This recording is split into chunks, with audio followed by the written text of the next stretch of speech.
Good morning students, I welcome you for commerce class.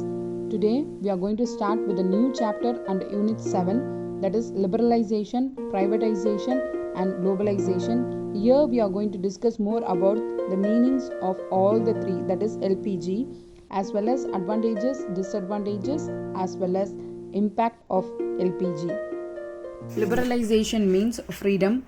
Privatization means giving free hand for businessmen to start with the private sector, and globalization means spreading business to international level. During the year 1991, India what it did is it approached International Bank for Reconstruction and Development, that is IBRD Bank, popularly known as World Bank, and International Monetary Fund IMF, and they received $7 million as loan. Why? Because to repay their external borrowings. They have borrowed money from other countries. So in order to repay it, India got $7 million from these two institutions. So these international agencies expected India to liberalize and open up economy by removing restrictions on private sectors. There were many restrictions for private sectors to continue its business. So they asked India to remove all these restrictions and even to remove trade restrictions between India and other countries. So what India did is, India agreed to the conditions of World Bank and IMF, and it announced new economic policies, that is NEP, which consists of wide range of economic reforms. What is meant by economic reforms? That is changes brought in the economy. This new set of economic reforms changes is commonly known as LPG, or liberalization, privatization and globalization. Economic reforms brought in LPG, students. There are three dimensions of economic policy, students. They are liberalization, privatization and globalization. Why these three was brought in? Because the base for new economic policy in various countries of the world is Dunkel draft. It was the draft given by the person Drunkel, Mr. Arthur Drunkel. What he did is, Mr. Arthur Drunkel during the year 1932 to 2005 he lived, submitted a 22,000 page document for the World Trade Organization, for WTO, and these tariffs and trade given by the Dunkel followed by many nations, and it brought India in order for itself form new economic policy in the year 1991. Next we'll move on with meaning of liberalization, forms of liberalization, advantages and disadvantages of liberalization. So first we'll move on with meaning. Liberalization refers to certain laws and rules being liberalized. Liberalized means freedom or relaxed given by a government. So liberalization means a relaxation of various government restrictions. So restrictions being liberalized for the people in the business sector, in the areas of social and economic policies, in order to make economies free to enter in the market and establish their venture in the country. Venture means what? Their business. So liberalizing trade policy by the government includes removal of tariff, subsidies and other restrictions on the flow of goods and services between countries. Liberalization is a result of new industrial policy which abolished the license system or license Raj. So the license system was being demolished in the period of liberalization. Next we'll move on with forms of liberalization. There are different forms of liberalization.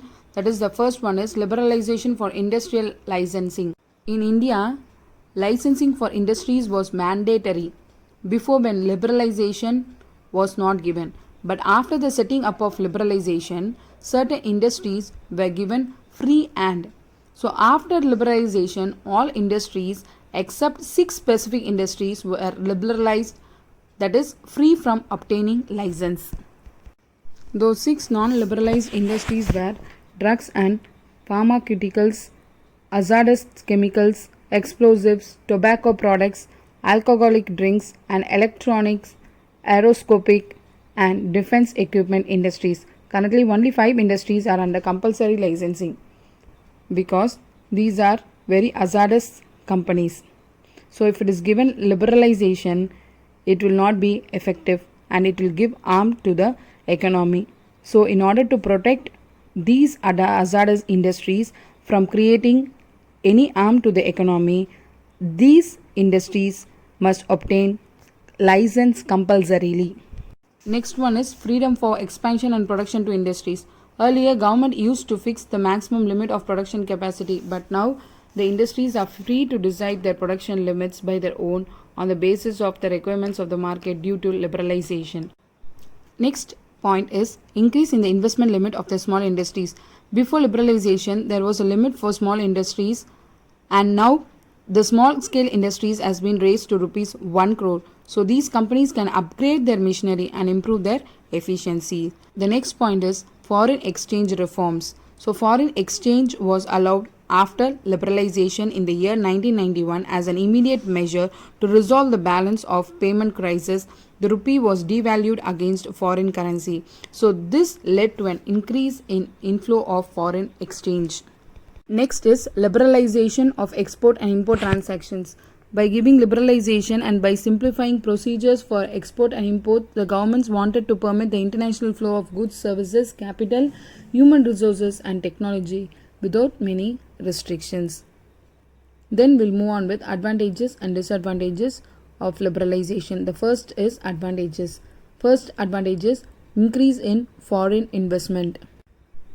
If a country is given liberalization, it will make the country more attractive for inward investment. So the inward investment leads to capital inflows but also helps the economy through diffusion of more technology, management techniques and knowledge. Next we'll move on with increase the foreign exchange reserve. After liberalization, foreign exchange started to increase in India. That is, relaxation in the regulations covering foreign investment and foreign exchange has paved way for easy access to foreign capital. Next is increase in consumption. So liberalization increases the number of goods available for consumption within a country due to increase in production. Advantage is control over price. So the removal of tariff barriers can lead to lower prices for consumers. This would give a more benefit for countries and also for the importer countries. Next is reduction in external borrowings. Liberalization reduces the dependence on external commercial borrowings by attracting more foreign investment. So the external borrowings from other countries and other people were being reduced when liberalization was adopted. Next, we'll move on with the disadvantages of liberalization, demerits. When liberalization was given free hand, the first disadvantage was increase in unemployment. So trade liberalization often leads to a shift in the balance of an economy. Some industries, what they do, they grow, and some decline because of liberalization. Therefore, there may be often be structural unemployment from certain industries due to the closing of the industries. Next disadvantage is loss to domestic units. Domestic units in sense the units which is within the country. So with fewer entry restrictions, it has been possible for many entrants to make inroads into the country, which poses a threat and competition to the existing domestic units. Because the foreign business also will come into our country. After the foreign business comes into our country, domestic units may lack establishment and also may possess threat and competition between the foreign collaboration or foreign business. Next disadvantage is increased dependence on foreign nations. So trade liberalization means firms will face greater competition from abroad. So when competition increases, and this competition will not be automatically enhanced, it can even lead to domination by big institutions that has market controlling powers. So what they do is the foreign collaboration, the foreign nations, they bring in the business in our country and they try to control the domestic units in our country. Next and the last disadvantage is unbalanced development. Trade liberalization we are coming to the end of this part, students. Even damaging for developing economies, which cannot compete against free trade. So the trade liberalization often benefits only the developing countries and rather than developing economies. So it is benefit only for the developed countries and not for the developing countries.